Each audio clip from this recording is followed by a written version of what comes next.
அன்பார்ந்த அண்ணா அமைதியாக உட்காருங்கண்ணா. அன்பார்ந்த பெரியோர்களே, தாய்மார்களே, மிக முக்கியமான தமிழகத்தினுடைய அரசியல் பயணத்தில் அண்ணா அண்ணா கொஞ்சம் அமைதியாக உட்காருங்கண்ணா. நன்றிங்கண்ணா. அண்ணா அமைதியாக உட்காருங்கண்ணா.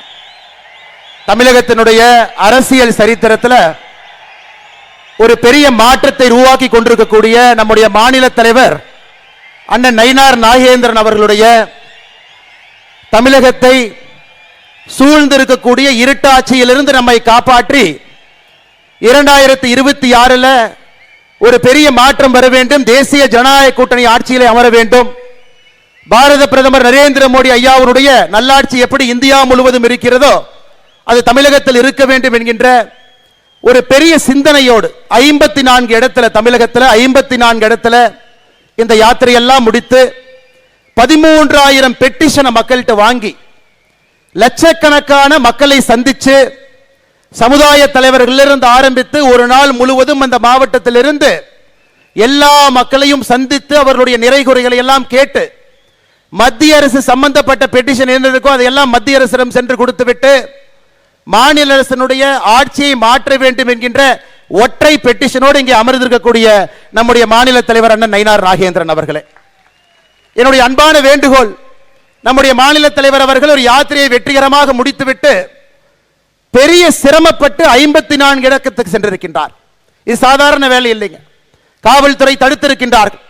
நயினார் அண்ணனுடைய யாத்திரை பாதியில், நம்முடைய மாநில தலைவருடைய யாத்திரை பாதியில் புதிதாக மாநில அரசு அதுக்கு ஒரு ஸ்டாண்டர்ட் ஆபரேட்டிங் ப்ரொசீஜர் SOP கொண்டு வந்தாங்க. அந்த யாத்திரை சரியாக நடத்துவதற்கு கூட பல இடத்துல அனுமதி கொடுக்கல. அதையெல்லாம் உடைத்து தமிழகத்தினுடைய அரசியல் மாற்றத்திற்கு எந்த காலத்திலும் கூட பேசப்படுகின்ற யாத்திரையாக நடத்தி காட்டியிருக்கக்கூடிய மாநில தலைவருக்கு பெரிய கரகோஷத்தோடு நீங்கள் எல்லாம் வரவேற்பு அளிக்க வேண்டும் என்று அன்போடு உங்களை கேட்டுக்கொள்கின்றேன். இந்த யாத்திரையினுடைய நிறைவு விழாவுக்கு நம்முடைய தேசத்தினுடைய உள்துறை அமைச்சர் அமித்ஷாஜி அவர்கள், உண்மையை சொல்லணும்னா தமிழகத்தில் பட்டி தொட்டி எல்லாம் நம்முடைய முதலமைச்சர் ஸ்டாலின் அவர்களை விட அதிகமாக அமித்ஷாஜி அவங்க வந்திருக்கிறாங்க.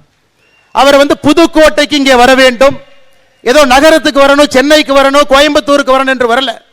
புதுக்கோட்டைக்கு வரணும், தேசிய தலைவர்கள் இங்கே வர வேண்டும், புதுக்கோட்டை மண்ணிலே உங்களை சந்திக்க வேண்டும் என்று நம்முடைய மாநில தலைவர் அண்ணன் நயினார் நாகேந்திரன் அவருடைய வேண்டுகோளை ஏற்று புதுக்கோட்டைக்கு வந்திருக்கக்கூடிய நம்முடைய மத்திய உள்துறை அமைச்சர் திரு அமித்ஷாஜி அவர்கள், அவருடைய செயல்பாடுகளை நாம் எல்லோரும் பார்த்து கொண்டிருக்கின்றோம். தமிழகத்தில் எந்த அளவுக்கு சட்டம் ஒழுங்கு சந்தி சிரித்துக் கொண்டிருக்கிறதோ இந்தியாவில் உள்துறை அமைச்சரை பொறுத்தவரை 100க்கு 100 என்கின்ற அடிப்படையில் மிகச் சிறப்பாக ஒரு உள்துறை அமைச்சராக நமக்கு பணியாற்றி கொண்டிருக்கின்றார். ஒரு பெரிய வேள்வி எடுத்தாங்க. மார்ச் 2026 இந்தியாவில் நக்சலிசம் என்கின்ற வார்த்தை இருக்கக்கூடாது என்கின்ற வேள்வி எடுத்தாங்க. கிட்டத்தட்ட இந்தியாவில் நக்சலத்தை முடித்தே விட்டார். இன்னும் 2 மாதம் தான் பாக்கி இருக்கு. 100% நக்சல் முக்த் பாரத்தாக இந்தியாவை மாற்றிக் கொண்டிருக்கக்கூடிய உள்துறை அமைச்சர் அவர்கள் இன்னைக்கு புதுக்கோட்டை வந்து நம்மை சந்தித்துக் கொண்டிருக்கின்றார். அருமை சொந்தங்களே, இந்த யாத்திரை ஆரம்பித்தது மதுரை. அதன் பிறகு படிப்படியாக தமிழகத்தினுடைய எல்லா பகுதியும் போய் எல்லா மக்களையும் சந்தித்து இன்னைக்கு நிறைவாக புதுக்கோட்டை மக்களுக்கு இந்த பெருமையை கொடுக்க வேண்டும் என்பதற்காக இந்த யாத்திரையினுடைய நிறைவு விழா புதுக்கோட்டையில் நடந்து கொண்டிருக்கிறது. அருமை சொந்தங்களே, இன்னைக்கு நம்முடைய தமிழகத்தினுடைய முகமாக நம்முடைய மக்களுடைய நிறை குறை எதாக இருந்தாலும் கூட உடனடியாக நிவர்த்தி செய்து மக்களுடைய அன்பையெல்லாம் பெற்று வெற்றிவேல் யாத்திரையின் மூலமாக தமிழக சட்டமன்றத்தில் பல ஆண்டுகள் கழித்து 4 சட்டமன்ற உறுப்பினர்கள் அனுப்பி வைத்து நமக்காக பாடுபட்டு கொண்டிருக்கக்கூடிய நம்முடைய மத்திய இணையமைச்சர் அண்ணன் முருகன் அவர்கள் மேடையின் மீது இருக்கின்றார். தமிழகத்தினுடைய பிரபாரிகள், மிக மூத்த தலைவர்கள், அரசியல் அனுபவம் வாய்ந்தவர்கள், நேரடி அரசியலை பார்க்கிறாங்க, களப்பணியில தேர்வு பெற்றவர்கள், அப்படிப்பட்ட அற்புதமான தேர்தல் பொறுப்பாளர்கள் நமக்கு கொடுத்திருக்கின்றார்கள். நான் வரும்பொழுது பிரபாரியினுடைய பெயரை சொல்ல வேண்டாம் என்று சொன்னார்கள். இருந்தும் சொல்வது நம்முடைய கடமை. ஐயா பியூஷ் கோயல் அவர்கள், ஐயா அர்ஜுன் ராம் மேகால் அவர்கள், ஐயா முரளிதர் மஹோல் அவர்கள் எல்லாம் தமிழகத்தில் அடுத்த 3 மாத காலம் நம்மோடு இணைந்து மக்களோடு இணைந்து ஆட்சி மாற்றத்தை ஏற்படுத்த வேண்டும் என்பதற்காக நேரத்தை கொடுத்து உழைப்பை கொடுத்து அவர்களுடைய பொறுப்பு கிடையிலே தமிழகத்திற்கு வந்திருக்கின்றார்கள். அவர்களுக்கும் ஒரு பெரிய கரகோஷத்தை நீங்கள் அளிக்க வேண்டும் என்று அன்போடு கேட்டுக்கொள்கின்றேன். அருமை சொந்தங்களே, தமிழகத்தினுடைய பொறுப்பாளர்களாக தொடர்ந்து நம்மோடு பயணித்துக் கொண்டிருக்கக்கூடிய அரவிந்த் மேனன் அவர்கள், அண்ணன் சுதாகர் ரெட்டி அவர்கள் நம்மோடு எல்லா நிகழ்ச்சியிலும் இருக்கிறாங்க. நம்ம இன்பத்திலே இருக்கிறாங்க, துக்கத்திலே இருக்கிறாங்க. தமிழக மக்களோடு இருக்கின்றார்கள், பாரதிய ஜனதா கட்சியோடு இருக்கின்றார்கள். அவர்களுக்கும் என்னுடைய மரியாதை கலந்த வணக்கத்தை தெரிவித்து மேடையில் இருக்கக்கூடிய நம்முடைய மூத்த தலைவர்கள், முன்னாள் மாநில தலைவர்கள், இன்னைக்கு மேடையில் இருக்கக்கூடிய எல்லா தலைவர்கள், மேடைக்கு முன்னிருக்கையில் இருக்கக்கூடிய மாநிலத்தினுடைய பொறுப்பாளர்கள், தலைவர்கள், நம்முடைய ஆற்றல் மிகுந்த தொண்டர்கள். இந்த யாத்திரை சிறப்பாக நடைவதற்கு முழுமையாக தன்னுடைய உழைப்பை கொடுத்து ஒரு வெற்றி யாத்திரையாக மாட்டி காட்டியிருக்கக்கூடிய அண்ணன் கருப்பு முருகானந்தம் அவர்கள் தலைமையில் இருக்கக்கூடிய இந்த முழு யாத்திரை குழுவுக்கும் கூட நாம் பெரிய நன்றிகளை தெரிவித்தாக வேண்டும். இந்த யாத்திரைக்கு வந்திருக்கக்கூடிய பத்திரிகை நண்பர்கள், குறிப்பாக இந்த மாவட்டத்தினுடைய தலைவருடைய பெயரை சொல்லும் பொழுது தொண்டர்களுக்கெல்லாம் ஒரு ஊக்கத்தை கொடுக்கும். மாவட்டத்தினுடைய தலைவர் அண்ணன் ராமச்சந்திரன் அவர்கள் இங்கு இருக்கின்றார்கள். புதுக்கோட்டையில் இந்த யாத்திரை நடத்தணும், இத்தனாயிரம் மக்களை நான் சேர்த்து காட்டுவேன் என்று சபதமிட்டு இத்தனாயிரம் மக்களை சேர்த்து புதுக்கோட்டையில் மிக வெற்றிகரமான யாத்திரையாக நடத்தி கொண்டிருக்கக்கூடிய மாவட்ட தலைவர் அவர்களுக்கும் என்னுடைய நெஞ்சார்ந்த நன்றிகளை தெரிவித்துக் கொள்கின்றேன். அருமை சொந்தங்களே, எனக்கு முன்பு பேசிய தலைவர்கள் எல்லாம் அரசியலை ஆழமாக பார்த்தவர்கள், 30-40 ஆண்டு காலம் களப்பணியில் இருந்தவங்க. இன்னைக்கு தமிழகத்தினுடைய மக்களுடைய ஒற்றை குரல், ஒரே ஒரு குரல், ஏதாவது பண்ணி இந்த திமுக ஆட்சியை வீட்டுக்கு அனுப்புங்க, ஏதாவது செய்து 2026க்கு மேல இவர்கள் ஆட்சியில் இருக்கக்கூடாது என்பதை மக்கள் எல்லா இடத்திலையும் சொல்றாங்க. முடிவெற்ற இடத்துல முடி திருத்துகின்ற அண்ணன் கடைக்கு போறீங்களா, அவர் சொல்றாரு. டீ கடைக்கு போய் டீ குடிக்கிறீங்களா, அந்த அண்ணன் சொல்றாரு. ஆட்டோ ஏறுறீங்களா, ஆட்டோக்கார அண்ணன் சொல்றாரு.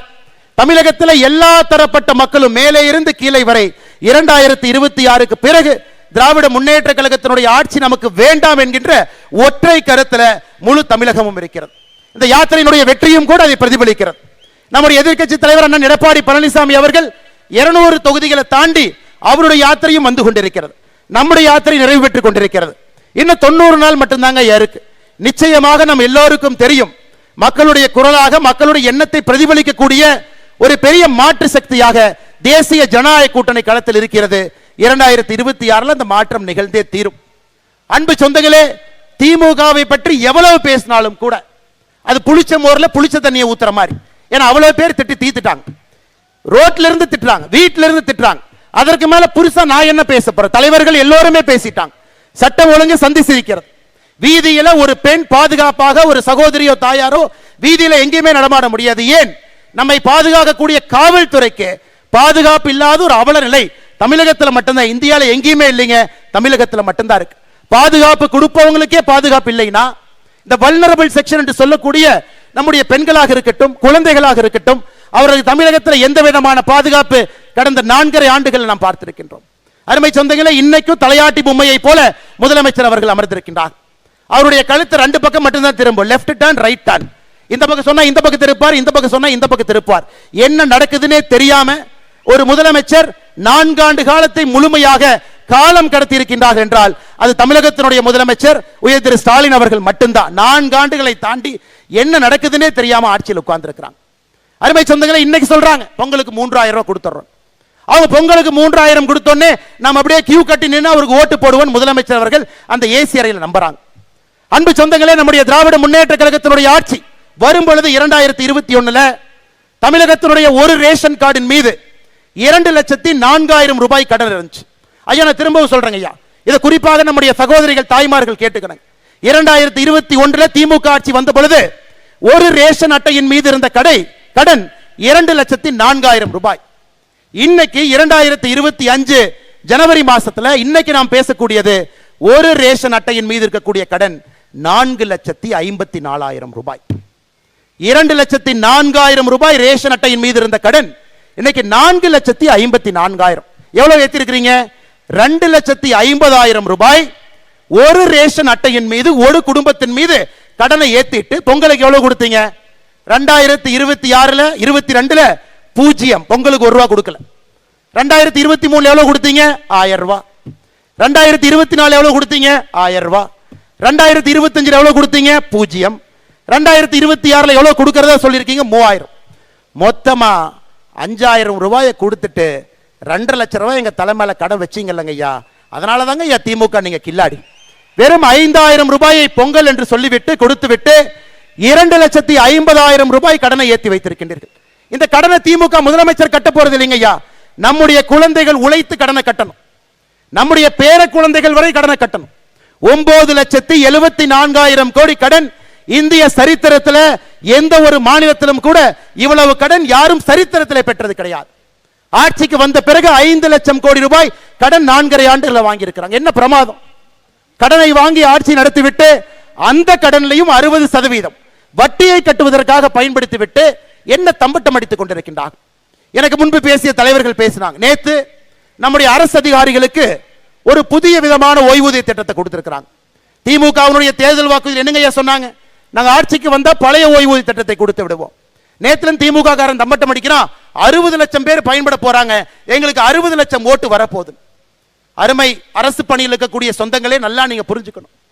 பழைய ஓய்வூதிய திட்டத்திற்கு முதலமைச்சர் அவர்கள் உங்களை கொண்டு போயிருந்தா உங்களுடைய அடிப்படை ஊதியத்திலிருந்து, பேசிக் பேலிருந்து 1 ரூபாயையும் கூட அவர் எடுத்திருக்க கூடாது. அடிப்படை ஊதியத்தில் 10% எடுத்து உங்களுக்கு நான் பழைய ஓய்வூதியம் மாதிரி 50% அடிப்படை நான் கொடுக்கிறேன்னா அது எந்த விதத்தில் நியாயங்க? அருமை அரசு ஊழியர்களை நன்றாக நீங்கள் புரிந்து கொள்ள வேண்டும். ஓட்ட பஸ்ல தான் இன்னைக்கு டிரைவர் கண்டக்டர் ஓட்டுறாங்க. எந்த நேரத்தில் பஸ்னுடைய எந்த டயர் கழண்டு போகும் யாருக்கு தெரியாது. அரசு பள்ளியிலே பணி செய்யக்கூடிய ஆசிரியர்கள் பிஞ்சு போன கூரையில பணி செய்யறாங்க.